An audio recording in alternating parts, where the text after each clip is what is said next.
Hello नमस्कार, मी प्रीती आणि प्रीतीज recipe Marathi या आपल्या चॅनलवर तुमचे खूप मनापासून मी स्वागत करते. तर नेहमी नाश्त्याला तेच पदार्थ खाऊन जर कंटाळला असेल आणि कधीतरी वेगळं खायची इच्छा झाली असेल तर हा तुम्ही नाश्ता करू शकता. अतिशय टेस्टी रुचकर असे पोह्याचे थालीपीठ तुम्ही बनवू शकता. मुलांच्या टिफिनमध्येही हा नाश्ता तुम्ही देऊ शकता, ते देखील खूप आवडीने खातील, कारण खरंच खूप टेस्टी हे थालीपीठ होतात. मुलेच काय तर घरातील सर्वच मंडळी खूप आवडीने हा नाश्ता खातील. तर रेसिपीला सुरुवात करूया. यासाठी मी 2 कप पोहे घेतलेले आहेत आणि एका बाउलमध्ये मी आता पोहे काढून घेतले. पोहे नीट करून घ्यायचे आहेत आणि आता या बाउलमध्ये मी काढून घेतले. पोहे आपल्याला धुवून घ्यायचे आहेत. या ठिकाणी मी 2 कप पोहे घेतलेले होते. 2 वेळा स्वच्छ धुवून घ्यायचे आहेत. यातील पाणी काढून टाकायचं आहे आणि पूर्ण निथळून घ्यायचं आहे पाणी यातले. आता यामध्ये मी अर्धा ग्लास वरून पाणी टाकलेले आहे. छान पोहे हे भिजले पाहिजेत, लक्षात ठेवा. आता झाकण लावून घेते. तोपर्यंत भिजतात हे. 10 मिनटं मी बाजूला ठेवले, म्हणजे छान भिजतात पोहे. आता पाहू शकता तुम्ही 10 मिनटानंतर हे चांगले भिजलेले आहेत. एका भांड्यामध्ये हे पोहे काढून घेतले.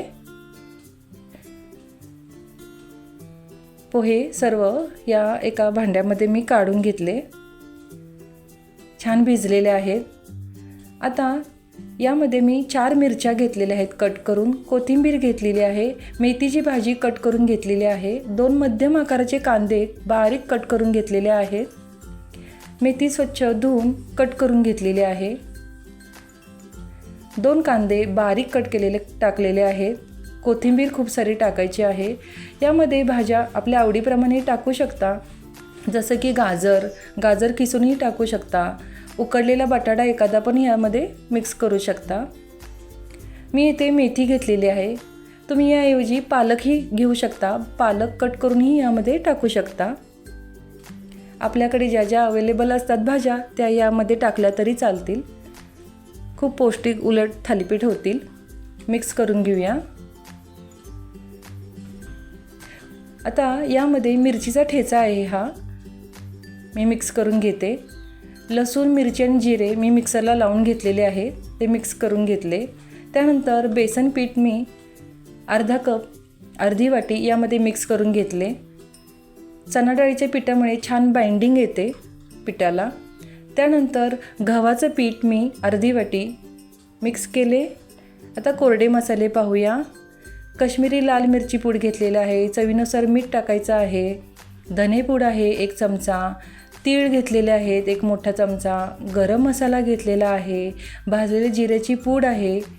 एवढे मी कोरडे मसाले घेतलेले आहेत. यामध्ये आता मिक्स करून घेऊया.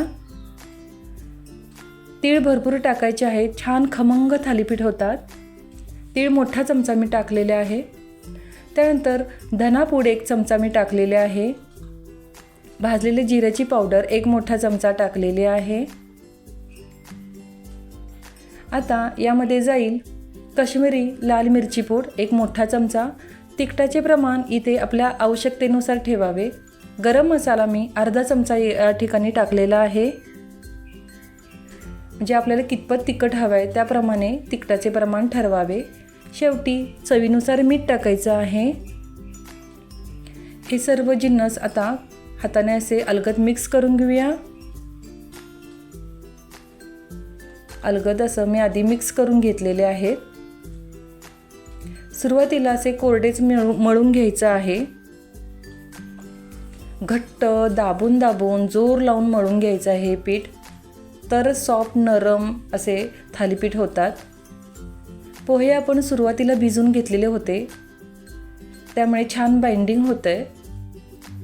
हे पहा, सुरुवातीला असं कोरडंच मी मळून घेतलं, घट्ट असं मळून घेतलं. सुरुवातीला असं दाबून जोर लावून मी मळून घेतलेले आहे.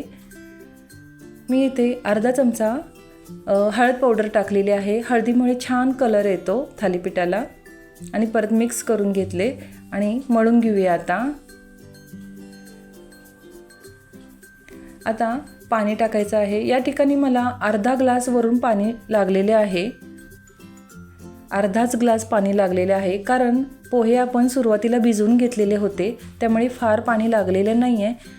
आणि असं एकत्र करून असा गोळा मळून घेतलेला आहे। वरून तेल लावून घ्यायचं आहे, त्यामुळे छान नरम पीठ राहतं हे। आणि मळून घ्यायचं आहे। तेल वरून सोडल्यावर परत एकदा 2 मिनटं मी मळून घेतलेले आहे। छान असं व्यवस्थित मळून घ्या, तरच तुमचे थालीपीठ असे खुसखुशीत नरम सॉफ्ट असे होतील। हे पहा, असं व्यवस्थित मी हा गोळा मळून घेतलेला आहे। आता याचे छोटे छोटे गोळे बनवून घ्यायचे आहेत। हाताला तेल लावून घेतलं आणि मिश्रणाचे छोटे छोटे असे गोळे बनवून घेतले। खूप छोटा नाही, खूप मोठा नाही, अशा मध्यम स्वरूपाचे इथे गोळे असे मी हातावर करून घेतलेले आहेत। हे पहा, त्यानंतर एका डिशला किंवा एका प्लेटला तेल लावून वर गोळा ठेवून असं थापून घेतलेला आहे। वरून थोडे तीळ लावायचे आहेत, त्यामुळे छान आकर्षक असे थालीपीठ दिसतात, शिवाय टेस्टीही लागतात तिळामुळे। मध्ये होल द्यायचा आहे, होल दिल्यामुळे तेल टाकायला सोपं जातं आणि छान खरपूस भाजले जातात, म्हणून होल द्या असे। आता हातावर असं काढून घेतलं। हे पहा, आता आपल्याला भाजून घ्यायचं आहे। प्लेटवर थापल्यामुळे खूप सोपं जातं, अगदी कापडावर थापायला पाहिजे असे काही नाही, झटपट होतात।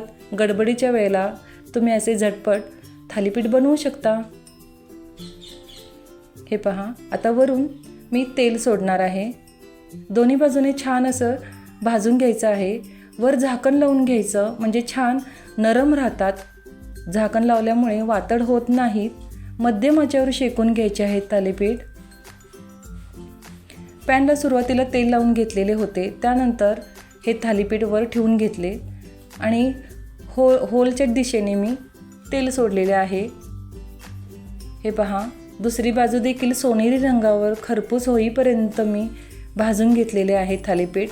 परत एकदा मी झाकण लावून घेतलं। दुसऱ्या बाजू देखील आपल्याला व्यवस्थित अशी भाजून घ्यायची आहे। हे पहा, एकदम खरपूस भाजलेलं आहे आणि आता कलर देखील चेंज झालेला आहे। एक 4 मिनटं लागली मला भाजायला। 4-5 मिनटात व्यवस्थित हे भाजले जातात। सुंदर कलर आलेला आहे, खूप टेस्टी दिसत आहेत, तुम्ही पाहू शकता। तर आता दुसरा देखील मी थालीपीठ असे करून घेतले। दुसरा मिश्रणाचा एक गोळा घेऊन प्लेटला तेल लावून हाताने असे थापून घेतलेले आहे। हे पहा, अतिशय सोपं जातं या पद्धतीने, तुम्ही नक्की ही ट्रिक फॉलो करा, झटपट होतात अशा पद्धतीने। हे देखील दोन्ही बाजूने मी चांगले शेकून घेणार आहे। तीळ लावल्यामुळे छान टेस्टी होतात आणि छान आकर्षक दिसतात। वर झाकण लावून घ्यायचं आहे, त्यामुळे वातड होत नाहीत। होलच्या दिशेने मी तेल सोडले, कडेला देखील तेल सोडलेले आहे, त्यामुळे छान खमंग भाजले जातात। झाकण लावल्यामुळे अगदी सॉफ्ट नरम असे होतात थालीपीठ, वातड होत नाहीत, लक्षात ठेवा। एक 2-3 मिनिटांनी परत मी चेक केले, तर खालची बाजू भाजल्यानंतर आपल्याला पलटायची आहे। सर्व बाजूने असे पॅन फिरवून मी शेकून घेतलेला आहे थालीपीठ। दुसरी बाजू देखील व्यवस्थित अशी खरपूस मी भाजून घेतलेली आहे। हे पहा, कलर एकदम चेंज झालेला आहे। झाकण लावून व्यवस्थित असे भाजून घेतले थालीपीठ, सुंदर दिसत आहे। एकदम सोनेरी रंगावर असा मी भाजून घेतलेला आहे। हळदीमुळे छान कलर येतो, तुम्ही देखील हळद नक्की घाला। अशा प्रकारे सर्व मी थालीपीठ भाजून घेतलेले आहेत। होलमध्ये नक्की होल करा, त्यामुळे छान भाजले जातात। सर्व बाजूने असा पॅन फिरवत सर्व बाजूने आपल्याला भाजून घ्यायचे आहेत, छान शेकून घ्यायचे आहेत। वर झाकण लावून छान असे दोन्ही बाजूने शेकून घेतले आणि सर्व एका डिशमध्ये मी काढून घेतलेले आहेत। तुम्ही दह्याबरोबर, हिरव्या चटणीबरोबर, शेंगदाण्याच्या चटणीबरोबरही खाऊ शकता.